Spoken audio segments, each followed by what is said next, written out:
And welcome to Icu TV Main News. We take a look at the stories making headlines. China grants Zambia zero tariff access. ZRDC launches Innovation Day 2026.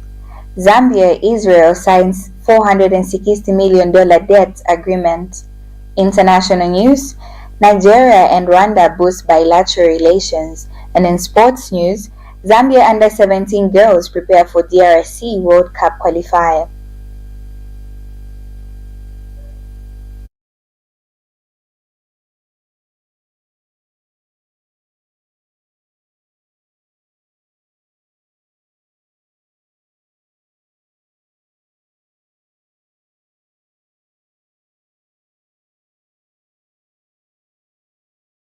The news in detail. My name is Amina Mutambo.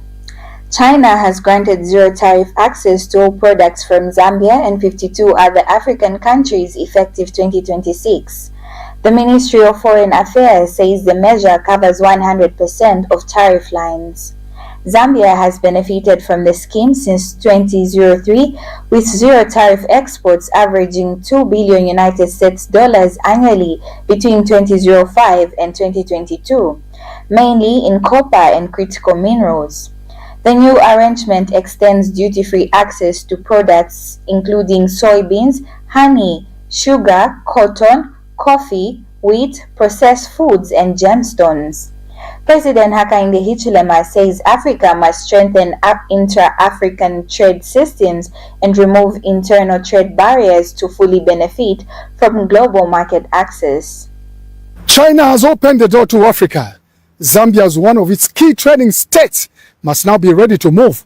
President Hakainde Hichilema's push for Zambia to produce more, process more, and trade more is built for opportunities exactly like this. We would like you to deliver your goods on time. From 1st May 2026, China's expanded zero tariff policy grants duty-free access across 100% of tariff lines to African countries, including Zambia. Copper already anchors Zambia's trade relationship with China, with exports worth roughly $2.3 billion United States dollars in 2024 under already favorable conditions. The larger opportunity now lies beyond copper: soybeans, honey, sugar, coffee, cotton, tobacco, wheat, horticulture, gemstones, processed foods, and semi-processed minerals. Okay, these sectors now face wide access to one of the world's largest markets. This is why Zambia's current reforms matter. And this is also why President Hakainde Hichilema's call for Africa to trade more with itself carries even greater strategic meaning. The numbers put this into sharp perspectives. Africa's total nominal GDP stands at approximately 2.83 trillion United States dollars, with a population of 1.47 billion people. China's nominal GDP stands at 20.85 trillion United States dollars. A single country, therefore, produces more than 7 times the economic output of the entire continent. And yet, Africa's share of global GDP has stagnated at just about 3.1% over the last 2 decades, with 90% of production exports being unprocessed goods. That gap is not primarily a resource problem. Africa has the land, the minerals, the water, and the people. The gap is a trade and integration problem. The $200 business permit fee that Zambian truck drivers were paying to enter Tanzania, and the 4,500 kwacha transit fee that Tanzania transporters were paying to enter Zambia are a clear example of a continent taxing itself out of competitiveness. That is precisely why both have been scrapped, every non-tariff barrier removed, every night travel restriction lifted, every duplicated customs process eliminated. Is a cost reduction that makes African goods cheaper to move within Africa.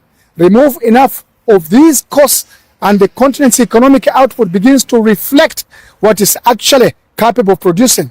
This is precisely why President Hakainde Hichilema has consistently argued that Africa must trade more with itself, not as a slogan, but as an economic survival strategy. The African Continental Free Trade Area exists to dismantle exactly these barriers systematically across every border, every corridor, and every trade relationship on the continent.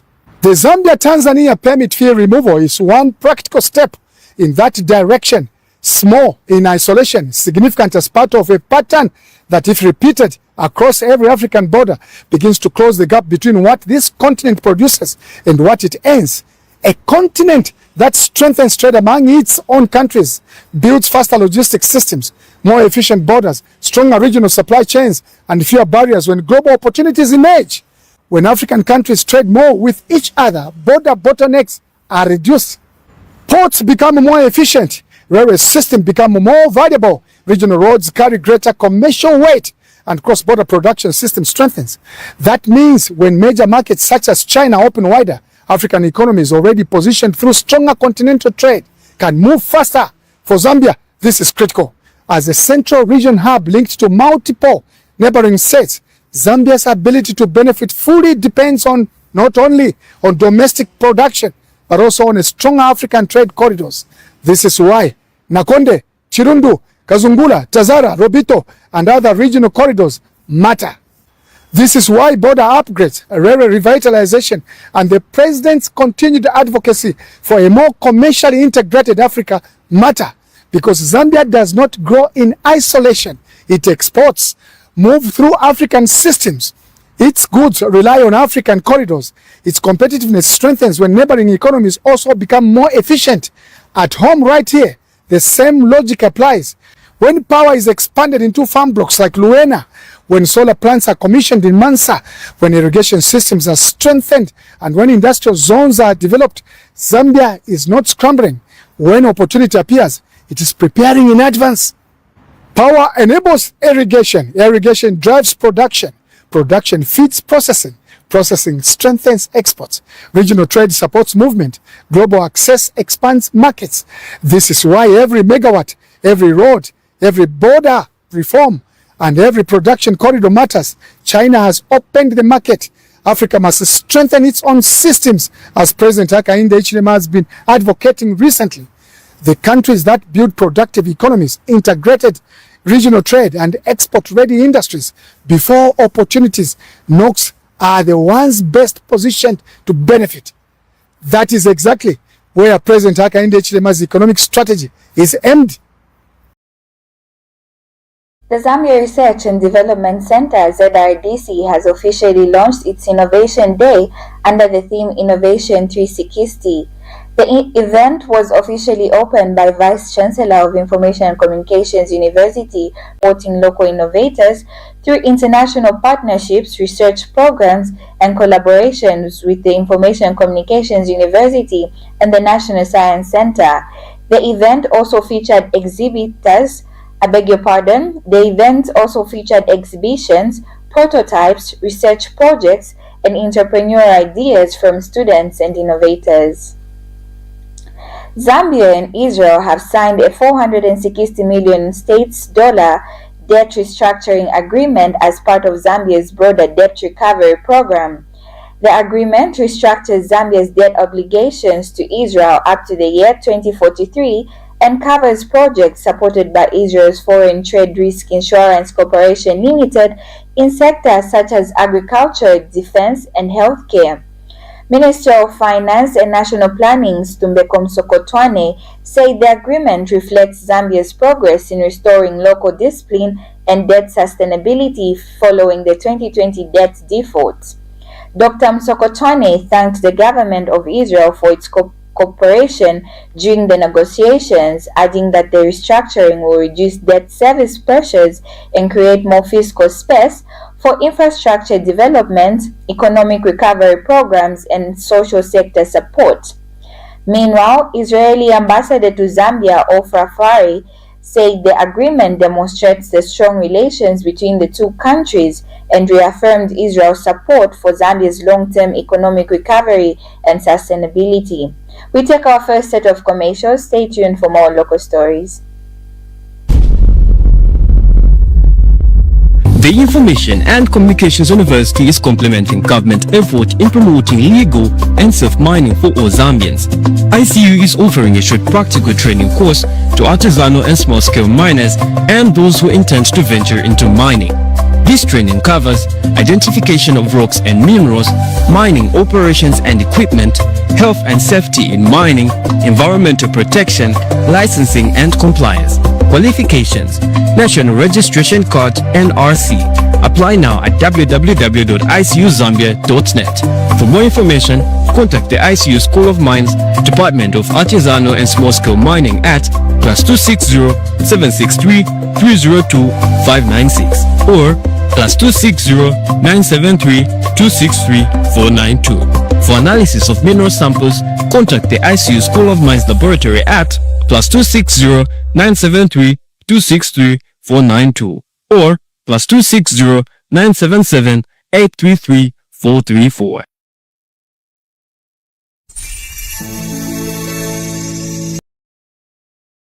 Welcome back in Local Stories. Chieftainess Kikola of the Lamba-speaking people in Mushindano district has commended government through the Ministry of Health for the recent recruitment of health workers and teachers. The traditional leader also urged the people of Solwezi to protect health facilities constructed by government and called for regular inspections to monitor drug stocks and the conduct of health workers. Her Royal Highness encouraged the newly recruited health workers to serve patients with dedication and compassion, saying the medical profession is a calling. She also appealed to the Ministry of Health to intensify mosquito control measures in the district and called for unity among Zambians as the country prepares for elections. And Minister of Health Dr. Alex Katakwe acknowledged concerns over the theft of medical drugs and reaffirms government's commitment to addressing the challenge. Provincial Health Director Dr. Lakson Chidika also assured the traditional leadership that the issue of drug theft in the district is receiving attention.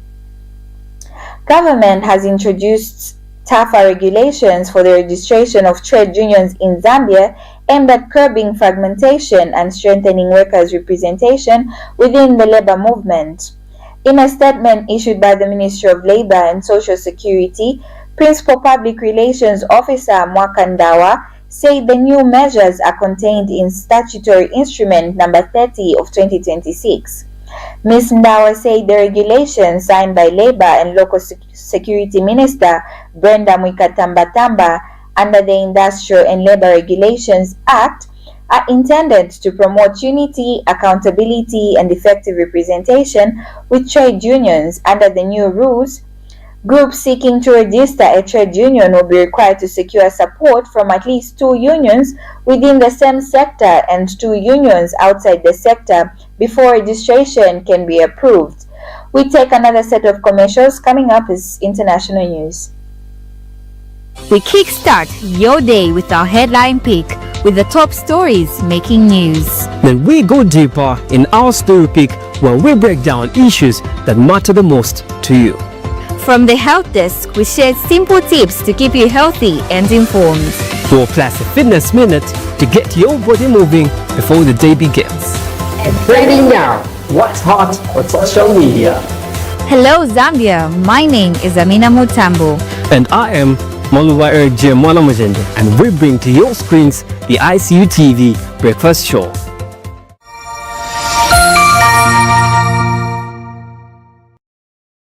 Welcome back in international news. Nigeria and Rwanda have agreed to strengthen bilateral relations following talks between President Bola Tinubu and Paul Kagame in Kigali.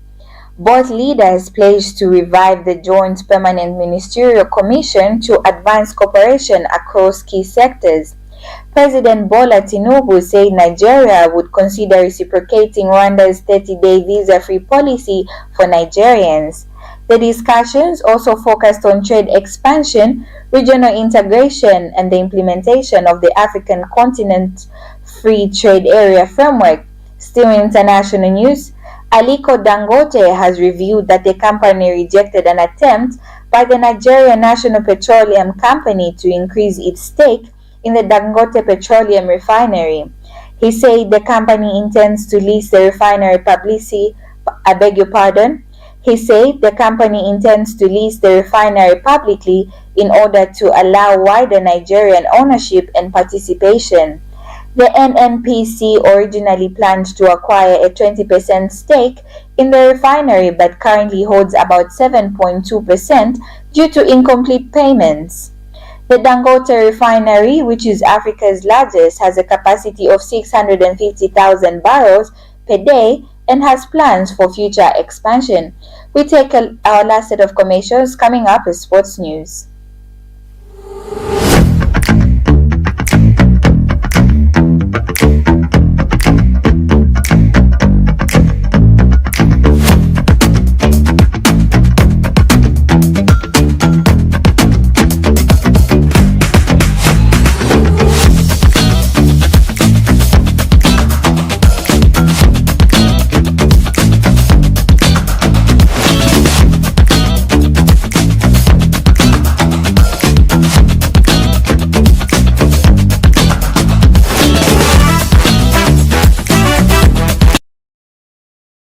Welcome back, and now in sports news, the Zambia under-17 women national team are preparing for the May 24th, 2026 third-round First League FIFA World Cup qualifier against the Democratic Republic of Congo to be played at the Levi Mwanawasa Stadium in Ndola.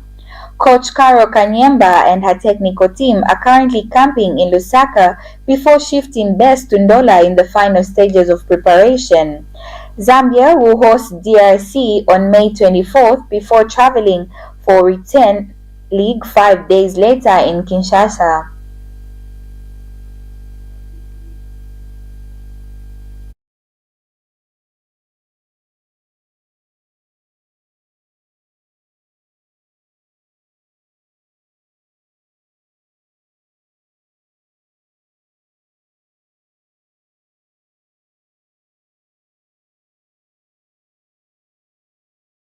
That sports item brings us to the end of our main news. Before we go, a quick recap of the stories that made headlines.